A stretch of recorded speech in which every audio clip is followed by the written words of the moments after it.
So, good morning, good afternoon, and good evening to all our beautiful Intimate Conversation viewers around the globe. And welcome again to another gorgeous chat we're going to have today with our guest today, who is Jonny Beer. So welcome, Jonny, and I'm so thrilled that you said yes. I've been watching your posts on Facebook. I mean, that's where I sort of seem to pull everybody from. And I'm loving what you're putting out there and the inspiration for men too. You know, like there's not a lot of men helping men that there's some, but I love that. Yeah, I love the men getting involved. It's a great thing, and I love what you're doing. So welcome. It is time. It is time. I've seen in many groups for many years the women stepping up and joining together. The challenges been not a lot of men are standing up at the moment for a lot of cultural reasons. Yeah. So now is the time. Yeah. It is. And standing alongside of us, you know, for many years, it's just been very much out of balance. Even in running workshops and things, it's women that come along mostly, you know, all of that.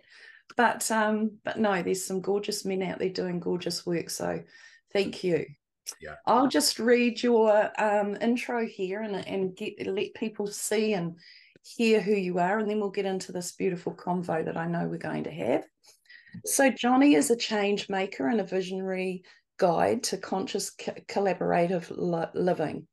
His aim is to inspire and empower people to their highest potential, to help them to transform and heal their lives. We're in a most challenging time of our history, with many people, communities, and nations struggling to cope. I've chosen to dedicate my life path in service to humanity, using all the wealth of learned wisdom and knowledge that I've gained through my incredible life experiences to help those in need. My life has been an amazing journey of self-discovery and awakening, with over 40 years of experience in the field of human transformation, healing, personal development, and motivational work. I express myself in service as a qualified life coach, NLP, abundance wealth practitioner, master chef, Reiki grandmaster, and have many years of study and practice in the fields of shamanism, druidry, shadow work, natural foods, medicine, energy healing, conscious living, and spiritual counseling. One of the most rewarding and challenging roles in my life has been working successfully in various youth programs, helping many of them to turn their lives around. I've been a mentor to groups and intentional communities, helping them to realign and revision towards their values, principles, and purpose. I also worked for many years in the corporate world as a commercial and operations manager of large multi-site businesses, specializing in workforce motivational training, developing exceptional workplace cultures, and productivity. Wow, Jonny. Wow, I've been busy, eh?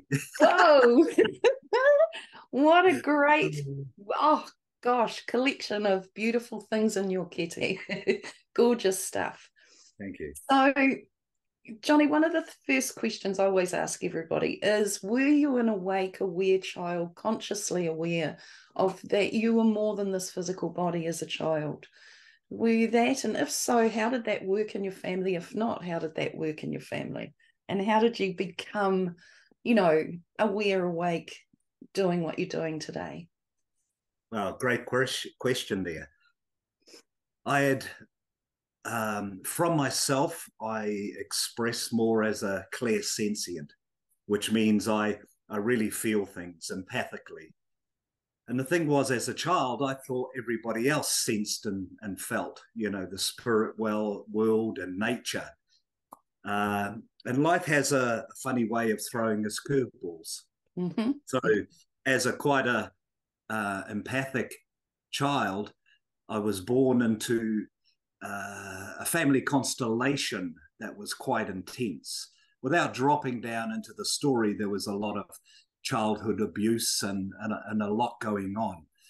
So as a young boy, I used to escape from that and ran away 3 times when I was young and brought back into this, which I now see has laid the foundations for my compassion and understanding when I work with people, because I haven't learned from books, I've lived it.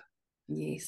So as that young boy, I used to, and there was this beautiful willow tree, and I used to climb up it and hide up the top of the tree, and I'd be blowing in there, and I would sense a presence, and I would cry and feel that pain, and I would feel this kind of presence around me saying, Jonny, it's okay. Look out, look beyond that, and you will move beyond this, beyond that.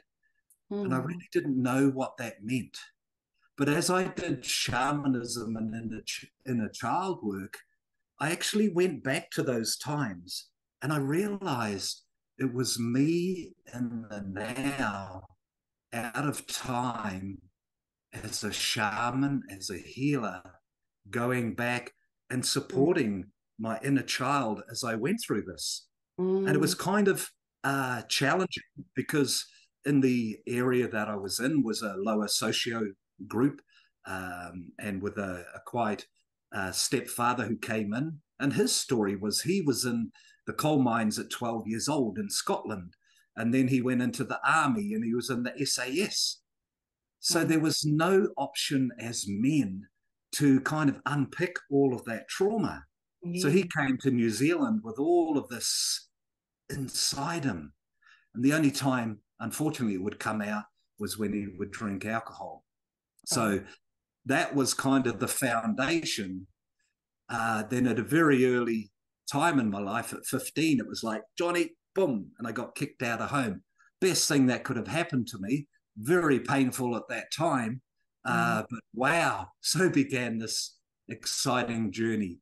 And what really held it for me was I loved cooking. And I sometimes jokingly say, because we were so poor, I was always opening up the cupboards and looking what's in there and being creative. But there was a passion that I had with nature and with its abundance and with food. And so began this journey. But I found in hospitality, it's quite an intense, dynamic, I guess, hospitality trade to be in. So I traveled around the world with it, and I met other lost souls, because it tends to bring a lot of that kind of seekers and searchers. And so I really did well within that. I was in, the American Olympic team tryouts, and I won that. So I was right at the top of my game, but there was always that something inside me calling out. And because I wasn't following that, and I was following this lifestyle, and I started to feel burnout, and it was my soul going. So I felt this call to come back home to New Zealand. So when I arrived, I just collapsed. And I hadn't realized, because the last 4 years previous to that, I'd been in the United States, working in different places, and the intensity of millions of people, wow, that was quite challenging. That would have been. So in my, I guess, collapse and surrender, there arose inside me this, once again, my future self, or whatever you want to call it. And it started to guide me. And so began this journey. And it started off going to a body, mind, spirit festival up in Auckland. And there, what really drew me was a group called Outer Space Connections. And it was like about extraterrestrials and all of that. And then that expanded out into, so this was like my entry level. But within that, there was like Bashar, who's still around today, a bit like Cryon, with some amazing higher dimensional teachings. And the best thing that I learned, my take home from that, was to follow your excitement, your vibrational energy of what excites you, or what excites me may not necessarily excite somebody else, but it was like a guidance system. But to do that, I needed to come down into my heart. So for years, I was doing this conceptual spirituality and learning about all the realms and all of that. Yeah. And what a ride that was. What a ride that was. And it was beautiful. Mm, Uh, you know, people call it spiritual bypassing and all these terms that call it out. But to me, it was such a healing time because I had been in such a pain existence that it was like a polarity pulled down in the darkness and all the negativity that ping, all of a sudden I sprang to the polarity of that. I was dressing in bright pantaloons and colors, and that was in the 80s. So the hippie era and all of that was still kind of manifesting in my life. And it was a beautiful healing time. But I realized that, and I stayed in there because it was a safe place. And that was great. There's a sense, there's a sense of freedom in that though too, isn't there?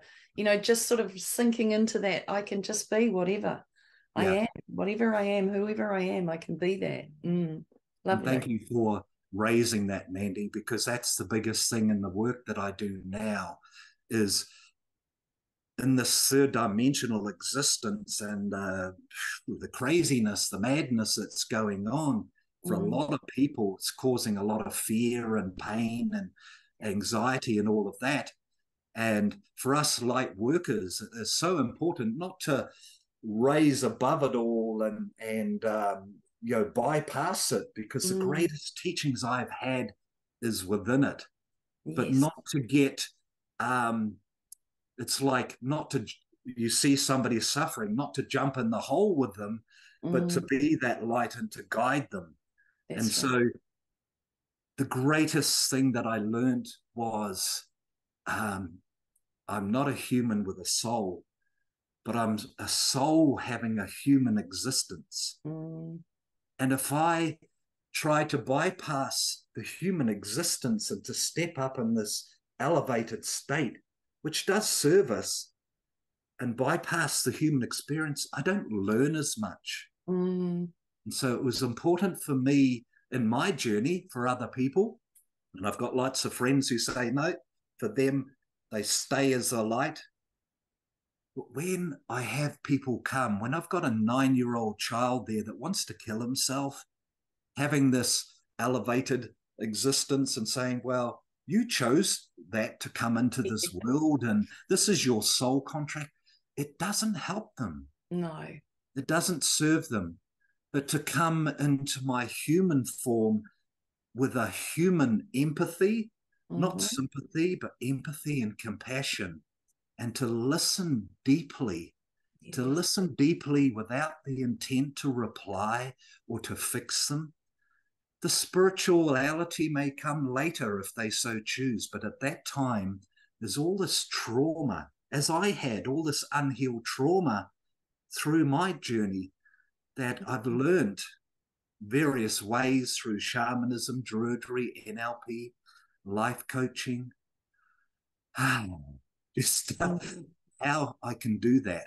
But it's a good point that I've learned is not to stay so much in the third world that you become attached to it and it influences you. But for my own benefit is to sit in that space of the spacelessness.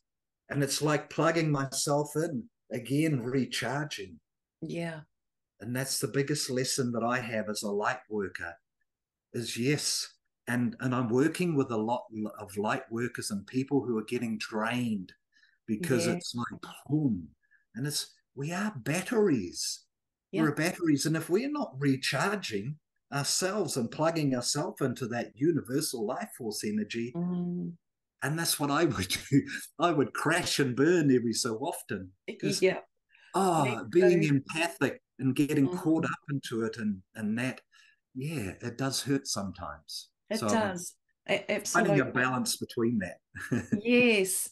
Yeah, And I think too, because we have, when we're sitting with somebody holding space for someone and we still have our own triggers, our own wounding still happening in there, it's taken years and working through all of that, even though we've been in service as such to humanity. It's when that happens, when we're sitting and holding space and somebody goes deeply into their trauma, there's a resonance there that with us sometimes that used to take me into it, and I'd have to remind myself, no, don't drop in there. Yes, you yeah, recognize it. It's similar. You've got the same sort of stuff going on somewhere. Otherwise, you wouldn't be affected by it. yeah, And having to just come back, remind myself, and come back to that sitting in an observer and holding space and being a good listener, all that sort of thing. But in yeah, working through the processes of those triggers, you come to that place where you're sitting more in that neutral space of observer and can really, really hold space for yeah. those people and allow them to empty out, which is really important. Mm. Beautiful, beautiful. Thank you for reflecting that back to me Mm. in such an eloquent way. Is because that's what I find. Two observations is one, um, is yes, because it's quite often as I'm working with somebody and sharing with them, there's a voice going, Jonny, are you listening to this too? Yeah. Because everything is a reflection of us. So Mm. I find less of the trigger because instead of reacting to life, I'm responding to it. And it Yes. is important. Thank you for raising that because we are space holders. Mm. Yeah. And it used to be when back in the 80s when I was started my Reiki journey and the healing journey, it was this, oh, I'm a healer Mm. and I'm healing you. And now I feel that we're stepping into, yes, I still use that and those tools and the gifts I've received from my ancestors Mm. to when somebody is really stuck and they call out and say, I really need help with this, then I will go in as an energy healer and give it some ease because Yes. then that serves them to open up their awareness rather than say, no, you created all this and Yeah. all of that. Man, And it's a blame thing too, isn't it? In a sense, sometimes it feels like, yeah, and a lot of people aren't at that point in understanding that either. I yeah, know when I was getting told and trying to understand that everything that I had created into my world, I'd created, I called it in, I actually played that out and made that happen. It was like, what, rapes and bashing? How would I want that to happen? yeah, But once you get that, there is no blame game, but it yeah, takes a lot to wrap your head around that, change the way from blaming to actually, I am the creator of this. yeah, Um, that's a big thing, and a lot of people are definitely not there when they're in that trauma. yeah. And that's something ourselves as space holders and healers or whatever um, way of expression that we have is to appreciate that is not Mm. everybody comes at the same level. And I work it with people who are space holders and been doing it for years and years. And then I work with people who are just beginning their journey. And especially, how do you say to a 9-year-old boy or somebody who has been raped or something like that, oh well, you created, oh, that, how Exactly. disrespectful. And that or to go into the rescue mode. Mm. The most powerful thing I've found for people is to create the safe container, the safe space that they can sit within, and when they're ready is to tell their story, Mm. not from their head, because quite often they will start to pop up into the head, have a Yeah. story about what will happen. But I always invite them when they're ready to share is to drop down through a process or some processes Mm. that I have down and for it to share it from here and yep, the emotions will arise and all of that. And Mm. then for me to listen deeply. And it was Thich Nhat Hanh who taught me, apologies for the pronunciation, who taught me that about deep listening. Yeah. And because yes, with my enthusiasm and desire to help people, sometimes I would jump in. And that came from a place of love. Yeah. But Mm. through his teachings and nonviolent communication, when I would sit there and allow those moments of space, Mm. because I might think, they finished, but that could be just one level. Yes. By sitting without the intent to reply, they would quite often drop deeper. And we can do that in our relationships. And I Mm. work with people in relationships and how to do that. And relationships can be challenging. That's been my biggest teacher. Yes. Is that when Like, somebody shares, of course it'll be trigger. No, yeah. that's not what I meant, and all of that.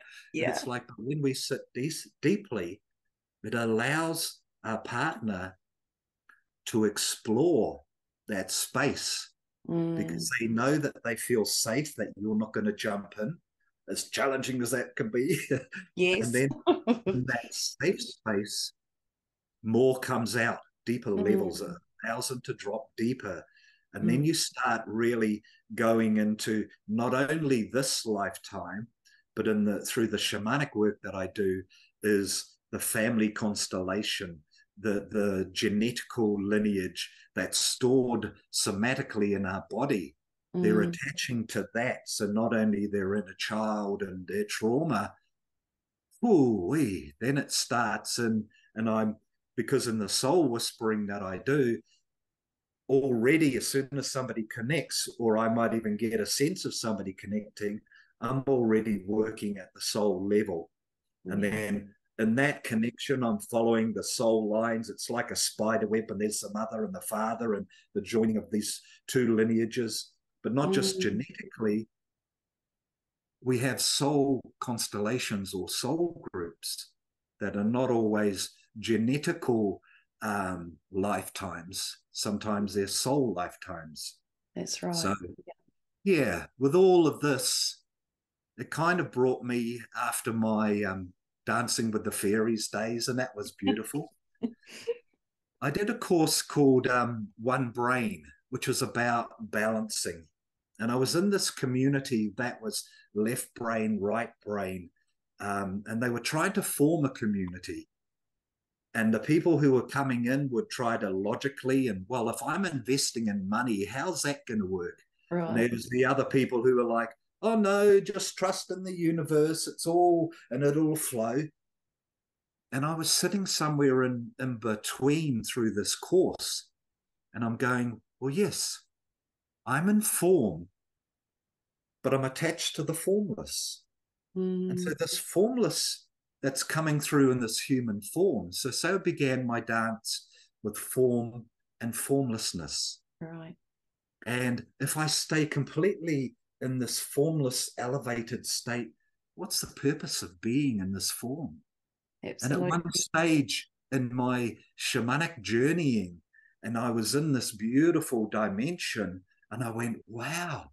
And there was an invitation to leave this dimension and go forward. Mm. And I looked back and I went, no. And not did I look at the pain, but I looked at the joy and the love. And there are beings that would love to have this human experience and to taste strawberries and to taste love and all Mm. of those that non physical beings would love to have that experience with. So Yes. I honor this form that I'm in. As challenging as it can be sometimes, Absolutely. it is a Yes. dance. So Yes, it is. my journey began, and if I may kind of lead on to where I'm at now, Mm. was the dance. And because I was a chef, I'd started to realize and look out, and I saw the clientele. They were getting more unhealthy and bigger and having more health issues. Mm-hmm. And I started to go, well, why is that? So began my journey into food medicine and nature and the growing of it from source and organically. And I became a vegetarian, not through any sense of wrongness about meat. Yeah. It was a sense of, for myself, and raising my own vibrational energies, the amount of meat as a Taurian male chef. Wow, I was consuming too much of it. And I realized it was impacting my vibrational energy. Yeah. So, and also if even when I was working with meat, the vibration of it, if it wasn't ethically sourced, I would feel all of the trauma in the meat. And there was a shaman who said to me, Jonny, you know, with this vegetarianism, don't get too carried away with yourself, because the same is happening with plants.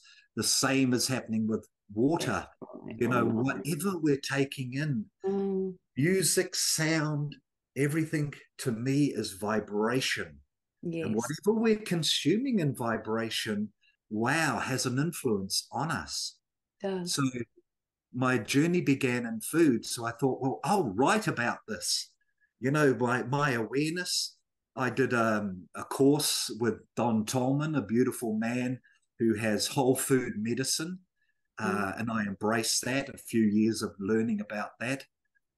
And as I started to share that, I went, hold on, this is only part of it. Because the emotional aspect around food, that's part of it. And the harvesting of it, well, that's part of it. So I expanded it out and put in, yes, the emotional eating, and then the mental part. And it expanded out and expanded out till I had this revelation, which was a big one. We come into this world and we don't have a manual, a manual of, well, this is, and at that time I was called John. We certainly don't. This is John, and this is how John works. A lot of it is imprinted onto us by others, and projected onto, this is the world. And we're this beautiful, yeah, I was beautiful baby going, goo ga ga ga. And it was like, hey, Jonny, hey, you're this and you're that. And wake and look at me. And so we're drawn through this world of vibrational energy and seeing everything as energy and colors into this physical form. But a lot of that form becomes so, don't do that, do this, and school and whatever, that we're taught that form is all that exists. Yes. And the only way we can relate to that is through creating all these personalities or personas that are created for us. So I became living as a personality, and don't do this because other people may not like that. Yes. So in my bright psychedelic pantaloon days, that was breaking out from that. And I loved it. That was great while I was in there, and I became a fringe dweller for many years, because going back into the third dimensional form, with all that was unhealed inside myself, was quite challenging. Yeah.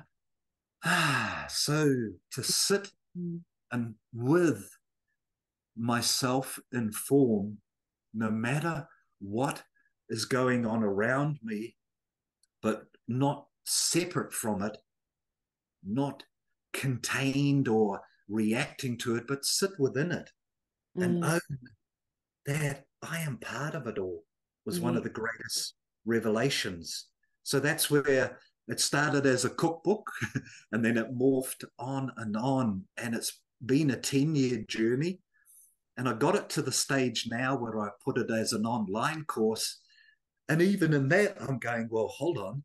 That's only about help to people with the dance of the form. It's like the first manual, and helping people of who am I and where am I and how do I make the journey of change.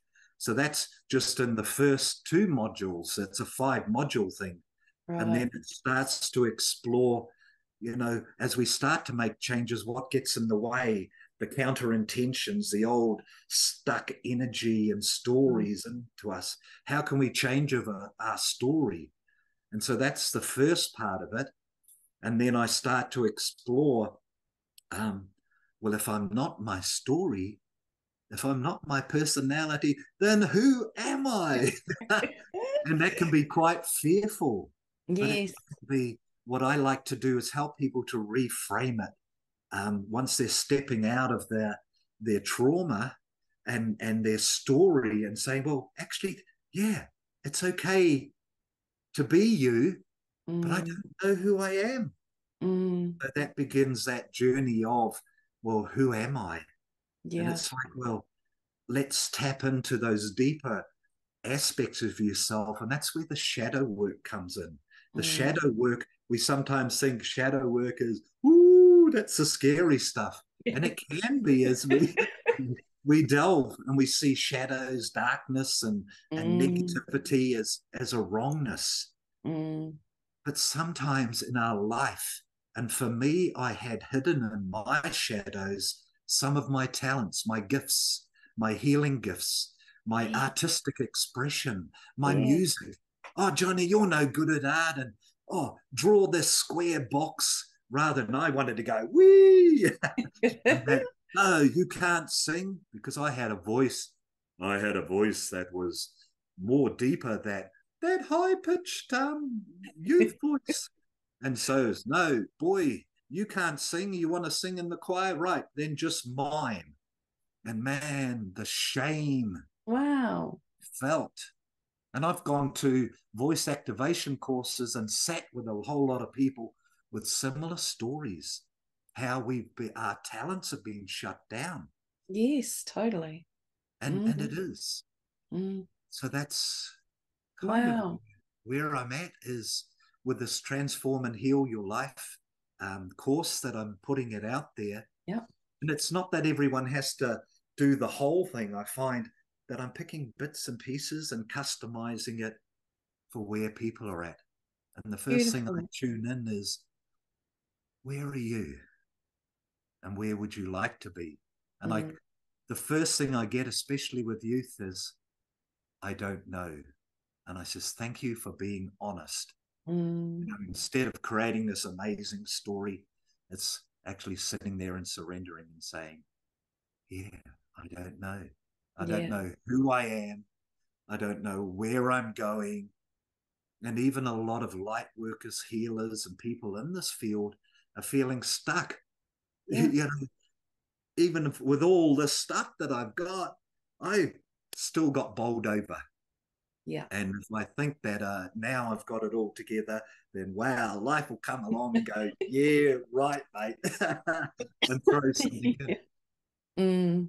When I open to life and flow with it, and help others to do that, is come back to that core sense and explore that. If I'm not my story, what story can I create? And Yes. rather than just create a story, it's coming back to a core essence of, and as I said at the beginning, what Bashar was, this beautiful teacher or mentor of mine, was saying, well, what excites you? Let's go into those shadows and let's go back to your uniqueness. And if that's all shadowed in and blocked, let's clear some of those blocks and allow that light of you to shine. Wow. And that allows my light to shine brighter. It's beautiful, isn't it? Yeah, it is. Lovely, lovely. And I know, running all my drama, when I was younger and going through, and teenage years were very difficult, and they are for most teenagers. I feel all teenagers. But running all the drama, it was like there was just this knowing within me that isn't who I am. Yeah, Was no, like, this is happening, I'm playing this out, but this isn't who I am. And it used to just continually, I'd be saying that to myself, and aware of the observer who yeah, was knowing this wasn't who I am. yeah. yeah, Mandy in drama didn't realize what the heck was going on. She was just playing it out. But I know in my teenage years, I was a bit of a rebel for sure, and came in for freedom and came in not to be told how to do it and what to do.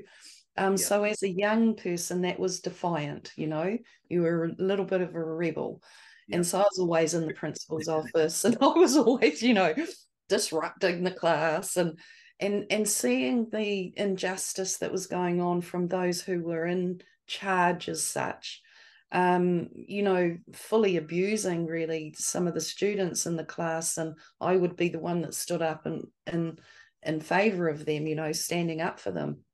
really, So that was me, but it was like nobody ever asked me in all the time that I was in any school, high school, college, um, what's going on. Nobody ever asked me, how are you, Mandy? What's actually going on?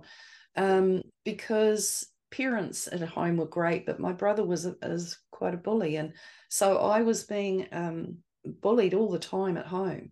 And so therefore, for me at school, I was getting angrier and angrier. I couldn't yeah, get him. Was yeah, my frustration was I just couldn't get him. But it was interesting to me that nobody ever asked me yeah, how I was, what was actually going on. So I yeah. love that you work with the youth, Jonny, because they're in such need. They're so lost at the moment. They have no awareness of what's going on, really. They're just quite blind to stuff, which is sad. The biggest challenge or awareness that I've had is because I was working with youth that were in gangs, had come out of juvenile detention, so they were Mm, in quite a challenged um, field, and I would engage with them. And yes. within the form, they had to go through this course, and they just didn't want to be there. It's like and all of Yeah. that. And they would sit them in desks. So the first thing I did was say, let's get rid of these desks, Yeah. and because that was the environment that they were in at school, and it failed them. And like Mm, what you experienced, my first day of college, for daydreaming and excited by what was going on in my second lesson, because I wouldn't focus, I was mm, humiliated and told to stand up on my desk in front of the whole class and do my work there. And the mm. rebel in me said, and I remember words, I doubt it. I'm not going to do that. Yeah. And so he took me down to the gym and beat me so severely with a cane that I had to go to the doctor. So that Oh, goodness. installed into me that um, learning was painful. And I Yes. missed out on so much. My biggest learning has been experientially. And Yes. part of my what I was showing this academy or these people that were running these courses was we can't create the same environment that created a lot of their trauma Mm, to start with, or their learning dysfunction. yeah. Because when I engaged with a lot of, and I still, this was going back 10 or something years ago, I'm still interacting with some of these guys now. Yeah. Now, the thing was, within the course, there was changes as I started to give them tools. The challenge was they were going home to the environment, the dysfunctional thing. I Yes. believe that we're in this transitional period of time, and a lot of people are blaming, parental or the government or the council, the system, Mm-hmm. rather than taking ownership. Is Yes. we are the system. We voted in, and yeah, I'm hearing it already. All the argy bargy around that. I don't engage in that anymore. But unless we change our inner environment, so I Mm, begin with individuals and I yes. say, right, we want to change. And the words of Rumi, yesterday I was clever, I was a rebel, I wanted to change the world. So I was out there in protest. Mm, Today I am wise and I'm changing myself. yes. That when I brought it all back to becoming the change that I wish to see in the world. So Mm, as I started to express that out, then I started to synchronize and connect with people to share that with. And it Yes. all began with, yep, let's stop the, well, not stop, but let go of the story that goes inside the head. And Mm. let's just start to go this inward journey. And that's the bear medicine. That's Mm. what I learned through shamanism, is a introspection. And instead of, and this is a course in itself, staying in bed, which is blame, excuse, deny, is getting out your oar, ownership, accountability, responsibility. And you start to row your waka, your canoe, out of being in bed and blaming the system. You Yes. take responsibility and an ownership, because we know, and it's so hard in the world, who do we trust? Who do we believe in? What system? Our internal system. So Exactly. I always begin with people, and I get everybody on the spectrum coming in. And I say, well, let's begin. Oh, no, Jonny, but it's not my fault. Well, yeah, I totally understand that. But the only thing that you truly have control over, yep, and you've got all the stuff going on inside you, but you've been to the doctors and they've given you medication, you've been for all this therapy. How's that going? All right. The only one we can truly trust, oh, and this is a big one, I'm getting the call through, is because quite often we can't trust ourselves because of the Yeah. way we're behaving. So I help people to drop beyond that to that core soul self, the soul who's having this human experience going, what? Yeah. Looking to connect. Mm. Because we put it in the back seat, and it's like we're on the ship and we're in survival mode. So it's egoic mind or our form is trying to make sense and Yeah. just trying to survive. Mm. But Yeah. when we step in and bring forth that soul self, that inner knowing, connect with that, and we start to manage and deal with our trauma and get some useful tools, then Mm. we're ready to grab hold of the helm of life, batten down our hatches, trim the sails, and sail through this. Then we start to feel, instead of out of control, we now have a semblance of, yeah, I got this. Or Mm. else I'm not a victim of it all. You know, I'm taking a bit of ownership. And as we start to sail, and then we can go and start to trim out this way into calmer waters. And in there, we start to see other sailors. We don't Mm. become great sailors in calm seas who are going, "Whew, how you doing?" Well, we're raising it up, and we start to see other people, other light workers who are helping to raise this collective energy, Mm. and raise the collective consciousness of Mm. people into this, rather than call it name, third, fourth dimension, the Yeah. state of awareness. So Yes. helping people to, through their greater awareness, connecting with themselves. Then the next stage that I help people is connecting them with nature, the natural world. What a great learner and teacher she's been for me. Absolutely. Eh? Yeah. And that great connecting back with that divine feminine energy, the great mother who gives so much of herself. And Yeah. this is where I'm feeling a sense to invite the men in right now, is because for a lot of us, through violence, through being shaming, we've shut down. No, Absolutely. you know, this, I, as a child in the schools and everything I grew up in, to show that was to show weakness, and bang, you'd Mm. be literally beaten down. And Yeah. I'll give you something to cry about. I did a post the other day about it. Wow. And so, as men, there is a lot of that, not so much fear, but shutting down of our emotional state.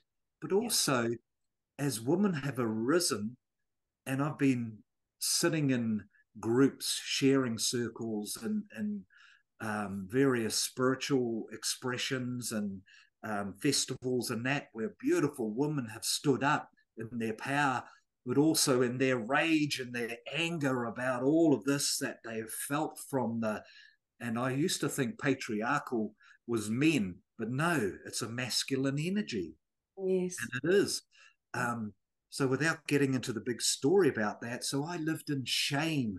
Not only did I have shame as being a man when I was a youth and starting to rise up, the shame of hearing women expressing and how they felt being raped and all of that. And I went, oh, so I went further, deeper into myself. Mm. And I remember one day in that shame falling to the ground and just sobbing, bawling my eyes out in that shame. And my mother, who had recently passed away, she came and she held me. And the great mother held me in her arms as I poured out. And she says, this is not yours to bear. It's not Mm. going to serve you like a cross or a badge of honor, being shamed as a man. Yeah. And so I felt myself gathered up as a man. And there was much strength in that.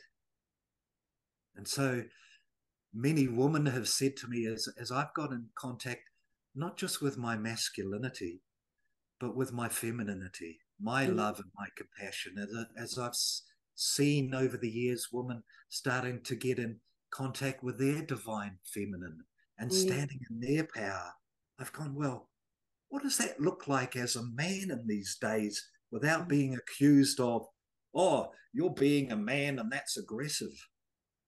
How can I stand in my glory in a man as a space holder and Mm. be relevant as the divine feminine births in this new age of awakening and awareness? Mm. Wow. And how can I let go of all this patriarchal mixed with masculine men energy that has been in this controlling way and felt that we needed to control it, letting go of that shame around that, to Yeah. stand. And what role is that? And so I'm inviting men to explore that. How can we be authentic and relevant and standing our power without being called out for being masculine, Yes. strong, but also loving and compassionate? Yes. And I hear And so women calling out for that. So yeah, absolutely. yeah, Mm. And I watched, my dad was a beautiful, compassionate and feminine. He had his gorgeous, I mean, the earth and nature was his way. He was a farmer and sharing contractor and things, but he lived by that, even though he didn't realize that's actually what he was doing. I observed this as a child with him.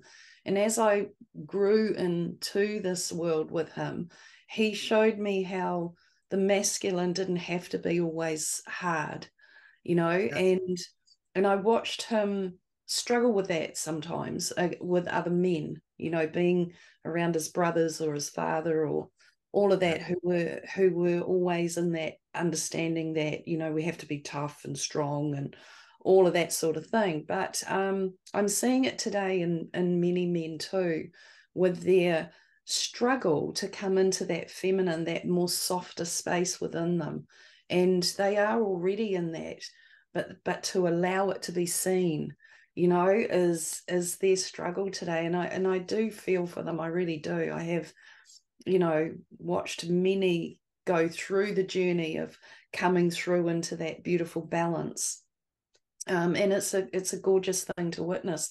And I always had this strong, trust in the Sky Father, the Creator, whatever word we might want to term it, and this beautiful Papa Tuanuku. I had a beautiful faith in her, our Earth Mother. But what I needed, and I knew I needed to learn, was to trust man, to trust the human man person. Woman too. It was a lot of very strong masculine women out there taking their place, and and powerfully,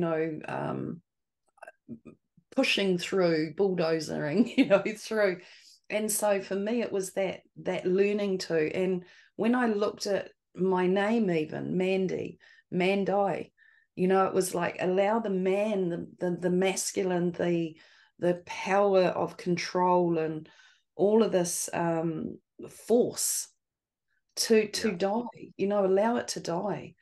And Yeah. that's been huge for me, because I knew there were many lifetimes where I secluded myself in my faith to God, to the earth, you know, to the planet. But it was man that I needed to really come and trust. And so learning to trust that within myself, because I had to do that within myself to be able to trust this out here as well. And took myself through many processes of just allowing that and processing through that to trust myself, because I couldn't trust myself to get on, you know, be on time to an appointment even. It was like, what? So there were many things that I needed to sort of, you know, and work my way through in that. But today, sitting in that balance is beautiful, and seeing the Yeah. men rise up again too with this beautiful feminine coming through. It's gorgeous. Mm. Thank you for raising that, because you know, psychology speaks of that as and the yin yang symbol, Mm. uh, that within, say, the woman, there's the anima, animus, and then the men as well.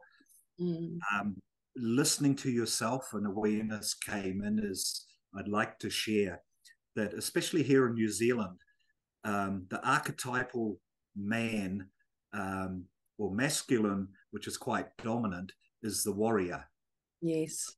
which is the sports person, the that forceful kind of energy. In Mm. my journey, I've learned there are many archetypals of not just men, because to me, masculine, feminine is not gender specific. And as you said, Exactly. there are a lot of women who've got their warrior energy thing going on, and man, they're Mm-hmm. sometimes it's like, look out, Jonny, wow. But Yeah. because they, and without disrespect, because the male domination was so great that that anima or had to come out in a very masculine warrior way. If you look at the early days of feminism, it was that. But what I'm discovering now is there's some very gentle males, or that are in male form, and now we're exploring such a big thing of gender diversity.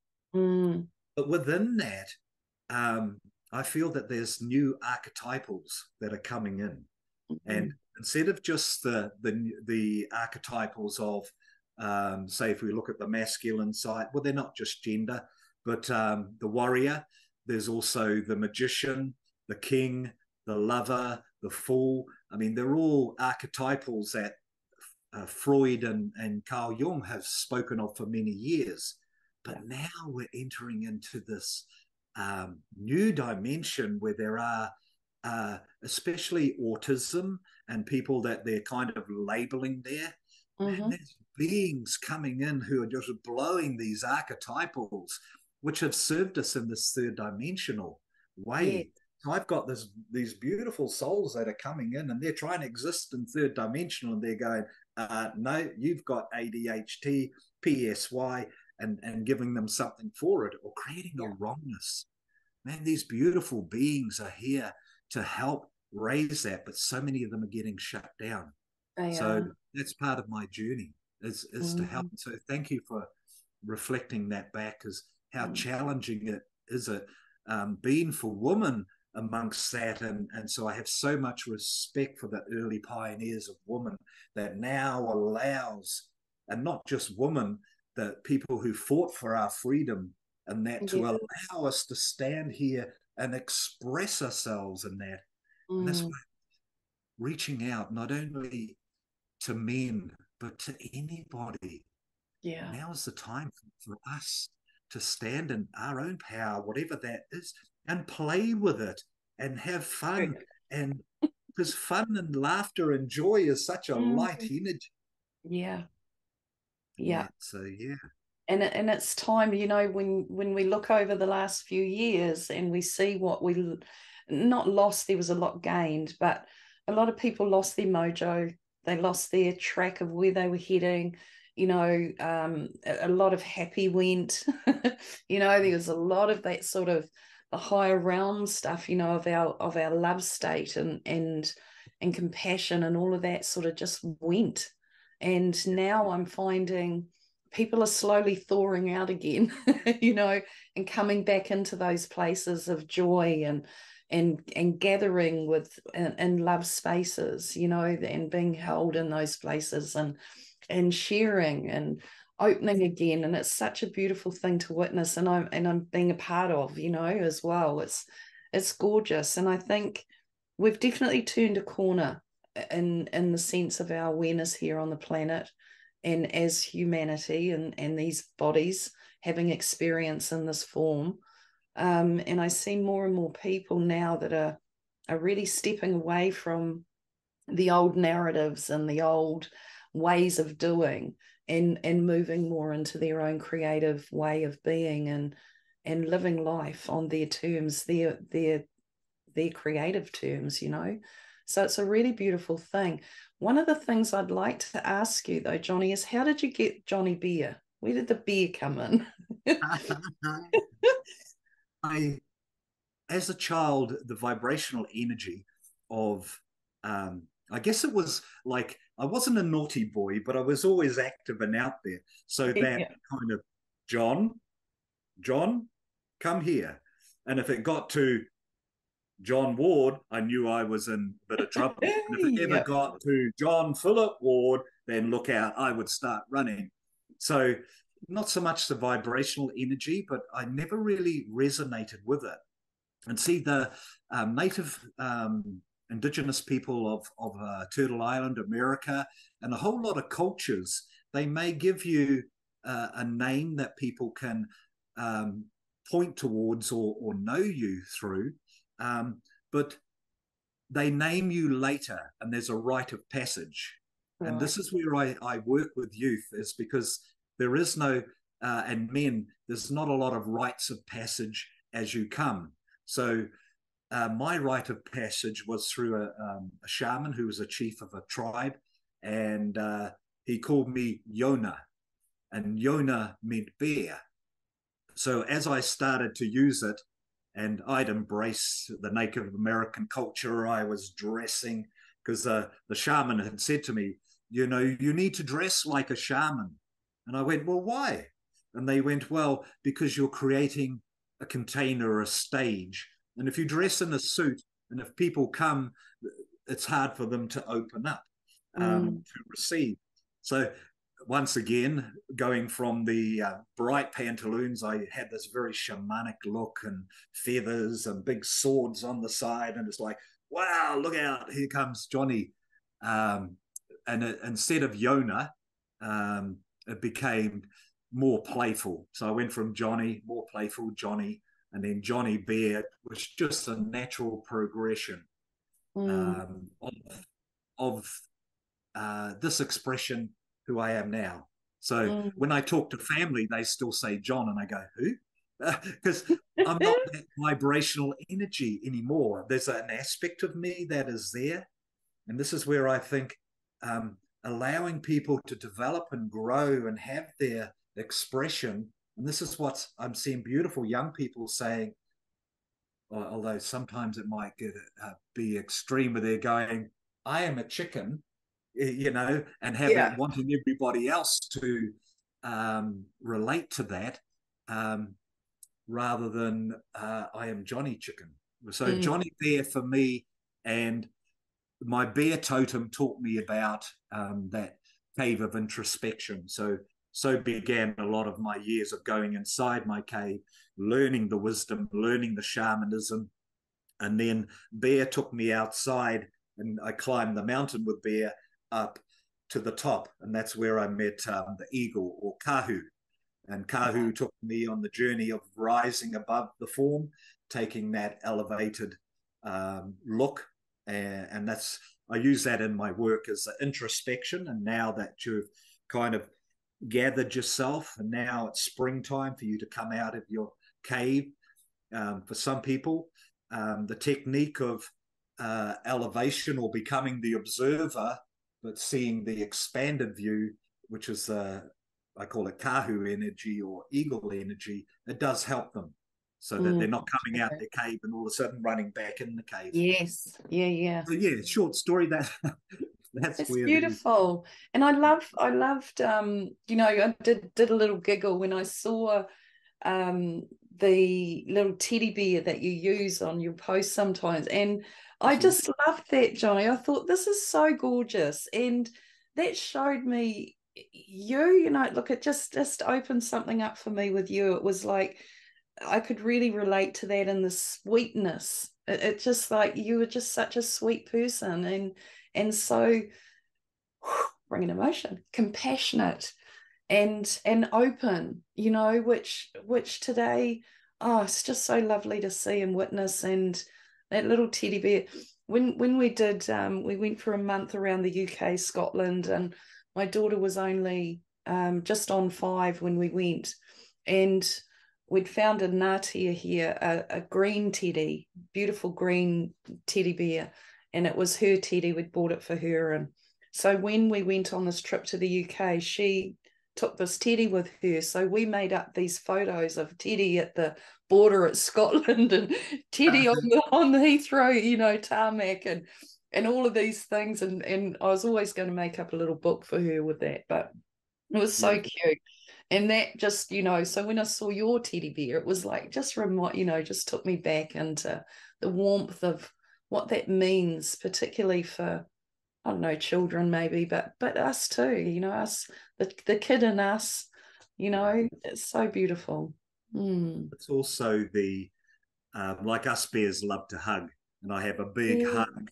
Not it's a gentle hug, so it's not like I come here and wrestle somebody, but it's Yes. bringing somebody in, and as they fall into there, it's my heart which just expands out with my love and compassion, and you feel them going deeper and deeper, and You going, do. I oh, felt it. Totally feel it. yes. People can tend to come just for the hug, and that's okay.